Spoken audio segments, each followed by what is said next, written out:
सुगस finally लगातार बनती गिरावट के बाद आज वेदांता आयरन एंड स्टील में अपर सर्किट लगा है।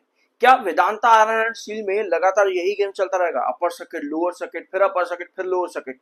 क्योंकि नॉर्मल ट्रेडिंग देखो बहुत ज्यादा जरूरी होता है किसी भी स्टॉक की एक जर्नी में नॉर्मल ट्रेडिंग का बने रहना। पिछले कुछ सेशंस में यहाँ पर 100% तक की डिलीवरीज आ रही थी। 100% डिलीवरीज मीन कि बार बहुत ज्यादा एक्टिव है। जहां लगातार आपको गिरावट दिख रही है उसी में भी आपके पास बार थे पिछले कुछ सेशंस में। इनफैक्ट आज के सेशन का delivery in comparison with previous session काफी ज्यादा हाई भी देखने को मिल सकता है दिन के आखिर में जाकर के। भले ही काफी सारी वेबसाइट्स पर ये डाटा बहुत ज्यादा अनइवन देखने को मिल रहा है। कहीं आपको नजर आएगा डिलीवरीज लो है, कहीं आपको दिखेगा वॉल्यूम्स काफी आए, कहीं आपको दिखेगा वॉल्यूम्स काफी लो है।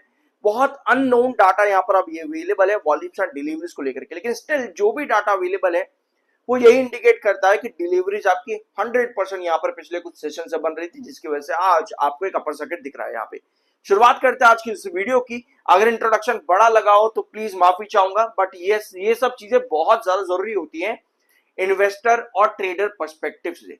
पिछले कई सेशन से स्टॉक में लगातार गिरावट थी, लगभग 4-5 सेशन से स्टॉक यहाँ पर लगातार गिर रहा था, बट आज 5% का अपर सर्किट लगाया है।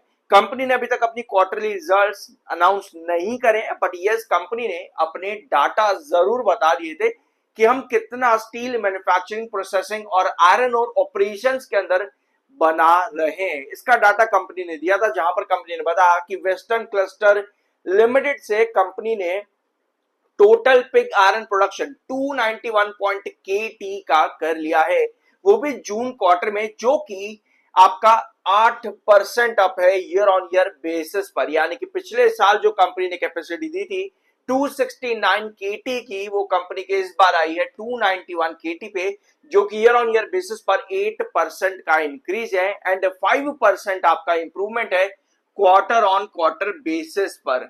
और ये कंपनी ने अपना प्रोडक्शन डाटा दिया था पिग आयरन से, जो कि काफी बढ़िया नजर आता है। लेकिन क्या हुआ कि इन डाटा के बाद भी आयरन एंड स्टील के स्टॉक पर तेजी नहीं थी, इनफैक्ट गिरावट ही थी। तो भैया गिरावट यहाँ पर रीजन यही बताया जाता है कि भैया प्रॉफिट बुकिंग आपको देखने को मिली। अभी जो प्रॉफिट बुकिंग वाली टर्म है ना, ये बहुत लीम लगती है सुनने में, इसको समझना उतना ही ज्यादा मुश्किल होता है। तो अभी थोड़ी कोशिश करेंगे यहाँ पर इस वीडियो में और समझने की कि आज के दिन का मोमेंटम किस लिए। वेराज ये वाला डाटा कंपनी लगभग आज से एक हफ्ते पहले प्रोवाइड कर दिया था। गोवा माइंस में कंपनी का प्रोडक्शन 166% बढ़ा है ईयर ऑन ईयर बेसिस पे, जो कि 0.6 मिलियन DMT पे है और 0.2 मिलियन DMT पिछले साल था। तो यस, ये डाटा कंपनी का प्रोडक्शन में काफी बढ़िया है, गोवा से भी और बाकी वेस्टर्न क्लस्टर लिमिटेड, यहाँ पर अलग अलग रीजन से, यहाँ पर अलग अलग कंपनी के मैन्युफैक्चरिंग प्लांट से कंपनी ने अच्छा प्रोडक्शन प्रोवाइड कर दिया है। इसके अलावा आयरन और प्रोडक्शन फ्रॉम कर्नाटका, वहां पर कंपनी का 46% का डिक्लाइन है ईयर ऑन ईयर बेसिस पे। ठीक है, तो ये सब चीजें कंपनी ने अपने क्वार्टर 1 के प्रोडक्शन डाटा में बता दी थी। रिजल्ट्स आने अभी भी बाकी है, जिनका इंतजार इन्वेस्टर्स को जरूर है। 47.8 पर आपका MFI, 67.3 पर आपका RSI, दोनों टेक्निकल्स आपके न्यूट्रल हैं। अब आते हैं इसके चार्ट पर। सब्सक्राइब कर देना, आई एम NISM 7 सर्टिफाइड, ये है मेरा सर्टिफिकेट। ऑलराइट, अब ये है वेदांता आयरन एंड स्टील का चार्ट पैटर्न। तेजी आपको तब तक मिलती रही, बहुत ज्यादा कॉमन चीज आपको देखने को मिलेगी। वेदांता लिमिटेड, वेदांता पावर हो, वेदांता आयरन स्टील हो, वेदांता एल्यूमिनियम, या इन सभी कंपनी जो अभी डीमर्ज होकर के नई एंटिटीज लिस्ट हुई हैं, कि 7 EMA के ऊपर जब तक ये स्टॉक्स रहे आपको अच्छी रैलीज दिखी। लेकिन जैसे ही यहाँ पर गिरावट आई है, 7 EMA के नीचे डिप करके सबसे बड़ा स्ट्रगल यहीं पर देखने को मिल रहा है इन कंपनीज के अंदर। भले ही आज आपको अपर सर्किट नजर आ रहा है वेदांता आयरन एंड स्टील में, ओपनिंग इतनी कुछ खास नहीं थी। ओपनिंग में काफी ज्यादा सेलर बायर पोजीशन यहाँ पर अपनी जो है चेंज कर रहे थे, जिसके बाद में जाकर के अपर सर्किट लगाए। अब जो रिक्वायर्ड यहाँ पर रेंज रहेगी वो है भाई 35.26। ये आपका एक बहुत इंपॉर्टेंट रिजेक्शन है, क्योंकि ये 7 EMA भी बना हुआ है। तो भैया इस वाले अपर सर्किट के साथ में आने वाले वीक में कॉन्टिन्यूसली आई बिलीव कि यहाँ पर 2 अपर सर्किट लगने बहुत ज्यादा जरूरी रहेंगे, क्योंकि हमें यहाँ पर सेलर नहीं चाहिए।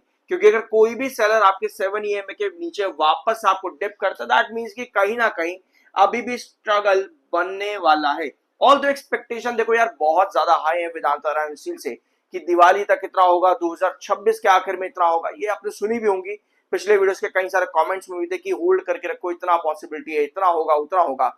अब कोई भी पॉसिबिलिटी कितनी जल्दी ये 80s या किसी भी बड़े टारगेट को अचीव करेगा, वो कौन आपको बताता है? वो बताते हैं कंपनी का बिजनेस परफॉर्मेंस, यानी क्वार्टरली रिजल्ट। एक्चुअली अपने प्रोडक्शन के अलावा कंपनी नंबर्स कैसे प्रोवाइड करेगी, कंपनी का रिवेन्यू, कंपनी का profit growth percentage year on year basis पर कैसा आता है, उस पर डिसाइड होगा कि कितनी जल्दी ये 80s या किसी भी बड़े टारगेट को अचीव कर सकता है। अदरवाइज जो एक पॉसिबिलिटी है कि होल्ड करके रखो, यहाँ पर बड़ा टारगेट मिलेगा, वो आपको इसी तरीके से धीरे धीरे धीरे करके ही बनती देखने को मिलेगी कंपनी के बिजनेस डाटा के अकॉर्डिंग। आई होप ये पॉइंट आपको समझ में आया होगा। 1 आवर टाइम फ्रेम पर आते हैं, तो ये है आपका 1 आवर टाइम फ्रेम। यहां पर आपको नजर आएगा कि 7 EMA पर लगातार बेस बनाते हुए आपके ये अपर सर्किट्स कैरी करे। सिमिलर क्यूपिड लिमिटेड, अगर आप लोगों ने वहां पर भी देखा, क्यूपिड लिमिटेड भी इसी तरीके से 7 EMA पर बार बार बेस बना करके आपको ब्रेकआउट्स पर ब्रेकआउट देता जा रहा है टेक्निकल पॉइंट ऑफ व्यू पे।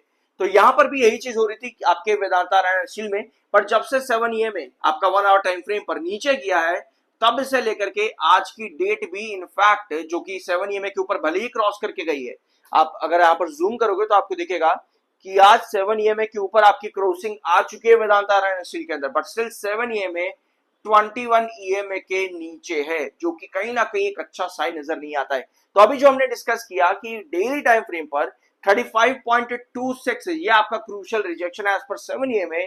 दैट मींस कि 1 आवर टाइम फ्रेम पर भी आपका ये 7 EMA अपलिफ्ट होना जरूरी है 21 EMA के ऊपर। यानी कि कमिंग सेशन में हमारे पास मोमेंटम किस तरीके का बनता है, 1 आवर टाइम फ्रेम पर भी आपको ये फोकस जरूर रखना है कि कहीं आपके पास वापस प्रॉफिट बुकिंग ना आ जाए। देखो मार्केट में हर तरीके के इन्वेस्टर होते हैं, शॉर्ट टर्म भी होता है, लॉन्ग टर्म भी होता है। लॉन्ग टर्म पर्सपेक्टिव पर आपको बिजनेस पर ध्यान रखना है, लेकिन जब शॉर्ट टर्म की बात आती है ना, तो ये दो टेक्निकल्स आपको बहुत ज्यादा जरूरी है कि ये कर्व किस तरीके से बना पा रहे हैं। तो 7 EMA अगर आपका कमिंग सेशन में 1 आवर टाइम फ्रेम पर 21 EMA के ऊपर की तरफ शिफ्ट होता है, तो यहां पर वही शॉर्टर्स बहुत ज्यादा पॉजिटिव रहेंगे ऊपर की तरफ जाने में, यानी कि अपनी पोजीशंस बायर साइड पर देखने को मिल सकते हैं, जिसमें सभी तरीके के इन्वेस्टर को पॉजिटिव मोमेंटम मिलता है। अदरवाइज कोई भी करेक्शन इसी तरीके से रहती है कि 7 EMA 21 EMA के नीचे ही रहे, तो वहां पर शॉर्टर प्रॉफिट बुक करते हैं, प्रॉफिट बुक शॉर्टर वहां पर करते हैं, जिसकी वजह से कई बार क्या होता है, शॉर्ट टर्म इन्वेस्टर मार्केट में बहुत ज्यादा एक्टिव होते हैं और लॉन्ग टर्म इन्वेस्टर को बहुत पैनिक भी उस टाइम पर झेलना पड़ता है।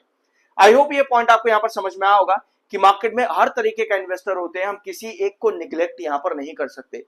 तो कोई भी टेक्निकल जो आपका यहाँ पर चल रहा है वो किस तरीके से आगे कैरी करेगा, ये डिपेंड करता है 7 EMA 21 EMA कैसे अपने आप को ऊपर से नीचे इंडिकेट कर रहा है या कर्व्स बना रहे हैं। वहां पे रिजेक्शन आपको यहाँ पर समझ में आ गया, जो आपका एक क्रूशियल पॉइंट है ब्रेकआउट के लिए फर्दर की अपर सर्किट लगातार कंटिन्यूसली यहाँ पर बनेगा या नहीं बनेगा, कैसे बनेगा और आगे क्या पॉसिबिलिटी। आई होप इस वीडियो में कुछ नया जानने को मिला होगा।